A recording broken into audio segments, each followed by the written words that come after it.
जैसे आप शादी करते हैं और आप सोचते हैं फैमिली प्लानिंग के बारे में कि अभी नहीं 2 साल 3 साल अभी करियर इम्पॉर्टेंट है या हमें बच्चा नहीं करना है यू वांट टू बिकॉज़ ऐसा तो नहीं है ना कि life is all about प्रोक्रिएटिंग and having child. आप बिना कंजम्पशन के मतलब आप ये भी सोच सकते हैं कि सोसाइटी को क्या देना है, राइट?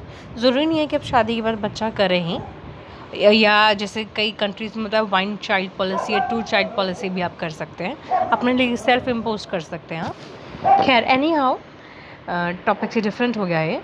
अभी हमारा है सवाल कि ऐसे ही आप कैसे सोचें कि आपको आपकी फैमिली में एक सदस्य बढ़ाना है, वो भी 4 पैर वाला, यानी कि you want to adopt a cat और अ डॉग और अ रैबिट और अ बर्ड। तो how do you know that you prepare to take its responsibility, क्योंकि आपको पेट पेरेंट बनना है ना कि पेट ओनर। आपको मालिक नहीं बनना है, आपको उसके माँ बाप की तरह उसका ध्यान रखना है, उसका दोस्त बनना है, एक रिलेशनशिप फॉर लाइफ टाइम रखना है, उसको फॉरएवर होम देना है, अबंडन नहीं करना है बीमारी की वजह से, बुढ़ापे की वजह से। देखिए जैसा भी वैसा भी आप करेंगे वैसा ही आपको मिलेगा। यदि आपको आपके माँ बाप बोझ लगते हैं तो आप भी अपने बच्चों के लिए थोड़े टाइम बाद बोझ बन जाएंगे। तो ऐसे ही हमें पेट को भी फैमिली सदस्य की तरह रखना है। तो ये कुछ क्वेश्चनेयर है जो हम पूछते हैं लोगों से, और ये क्वेश्चन आपको अपने आप से भी पूछना चाहिए कि आपको एक पेट क्यों चाहिए, एक दोस्त की तरह, या एक दोस्त आपके लिए नहीं, एक दोस्त आपके ऑलरेडी कोई पेट है उसके लिए प्रोटेक्शन के लिए। जैसे आप उसको चौकीदारी समझते हैं, आप उसे वॉच गार्ड समझते हैं, वॉचमैन समझते हैं, या आपको वो गिफ्ट लगता है या कोई सरप्राइज गिफ्ट लगता है, या आपको कोई रिप्लेसमेंट पेट, यानी कि आपका पहले एक पेट था उसकी डेथ हो गई और आप एक और पेट लेना चाहते हैं, या आपको शो ऑफ करना है ब्रीड, या आप आगे उस बच्चे को सेल करोगे, या आप हंटिंग में यूज़ करोगे ना, हंटिंग एंड एनिमल स्पोर्ट्स में। दूसरा, आपके घर में कितने सदस्य हैं और क्या वो सारे सदस्य जो भी उनकी उम्र है, क्या वो सब के सब उससे सहमति रखते हैं उस पेट के आने से। मतलब आपने सबसे राय ले ली है ना, जैसे अरेंज मैरिज लव मैरिज में होता है ऐसे ही। और आप अपनी नॉलेज अबाउट द पेट क्या समझते हैं, मतलब आप जैसे आपको ह्यूमन चाइल्ड पेरेंटिंग भी सीखनी पड़ती है ना, कि बच्चा रो रहा है तो उसका ये मतलब है खाना मांग रहा है या डायपर चेंज करना है या चोट लगी है, सेम वे एनिमल्स भी बोलते हैं, तो आपको उनकी भाषा भी समझनी पड़ती है। तो वो आपको उसके लिए बुक्स पढ़िए, या आपको हम लिंक्स दे देंगे डिस्क्रिप्शन में, आप वो चेक कीजिए। और आप कितने टाइम से वो बच्चा ढूंढ रहे हैं, जैसे होता है ना कि मैं we are trying for a child for so and so month, तो आप ऐसे ही कितने टाइम से एक पेट ढूंढ रहे हैं, और आपने उस पेट के आने के लिए क्या तैयारियां की है। जैसे अपने घर को हम बेबी प्रूफ करते हैं ना, ताकि बच्चा कोई भी चीज़ अपने मुंह में ना रख ले, तो आपने घर को भी क्या अपना बेबी प्रूफ किया है। क्या ऑलरेडी कोई पेट है आपके हिसाब से, क्या वो पेट उस नए आने वाले पेट के साथ फ्रेंडली हो पाएगा। और आपके पास ऑलरेडी जो पेट है, क्या वो स्पेड है, न्यूटर है, मतलब उसकी नसबंदी की गई है, स्टेरलाइज्ड है, एनिमल बर्थ कंट्रोल किया गया है उसका। क्या आपको पुराना कोई एक्सपीरियंस था पेट का। ये ऐसे क्वेश्चंस हैं जो आपको जागरूक करेगा कि क्या आप जिम्मेदारी लेने के लिए राजी हैं या नहीं।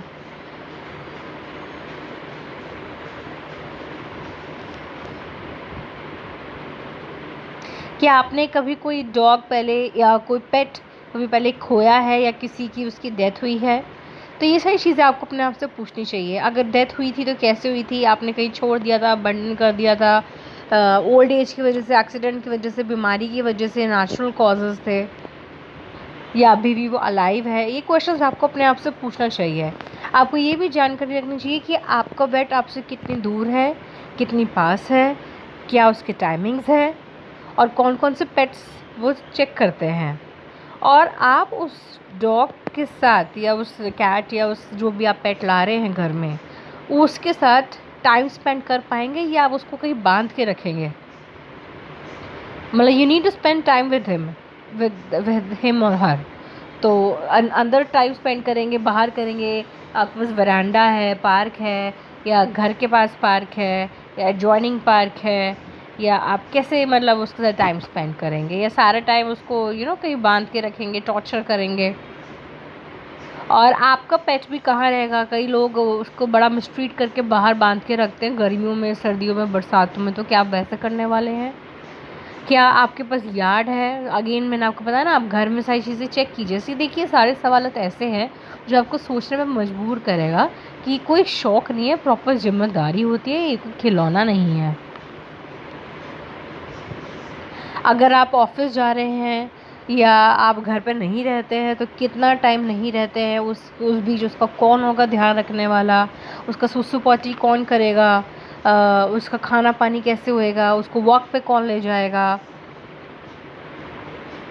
अगेन अगर आपके घर में कोई छोटा बच्चा है तो उसकी जिम्मेदारी भी होगी साथ में।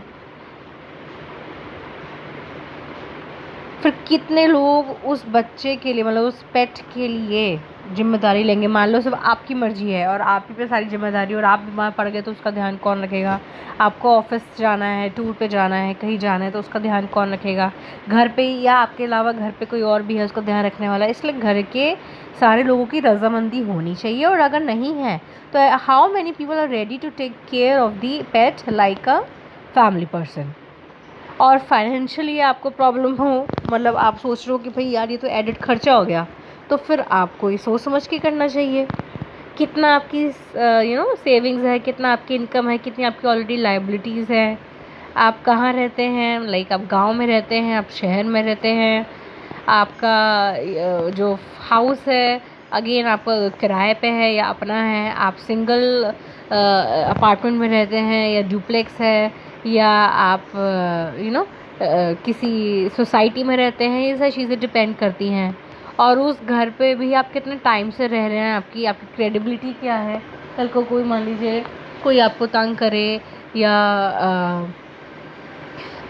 बोले कि नहीं यहाँ नहीं, ये नहीं कराइए, आप इसे सुसु पोटी मत कराइए, यहाँ इसको घुमाइए नहीं, यहाँ इसको खाना मत दीजिए, यहाँ बाकी स्ट्रे होमलेस एनिमल्स हैं, like this all these things depend. ठीक है ना? तो बेसिकली आपको ये सोचना है कि आपको उसकी ज़िम्मेदारी लेनी है।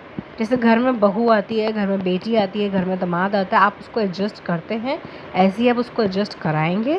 अब आ गया है घर में तो उसका पूरा टाइम ध्यान रखेंगे, और नहीं रख सकते हैं तो आप नियर बाय शेल्टर या नियर बाय वॉलंटियर को कांटेक्ट करके उस बच्चे को एक दूसरा घर दिलाएं, कहीं इधर-उधर ना छोड़ें। देखिए, कोरोना वायरस से हमने ये तो चीज़ सीखी ही है ना कि लाइफ इज़ बहुत अनप्रडिक्टेबल।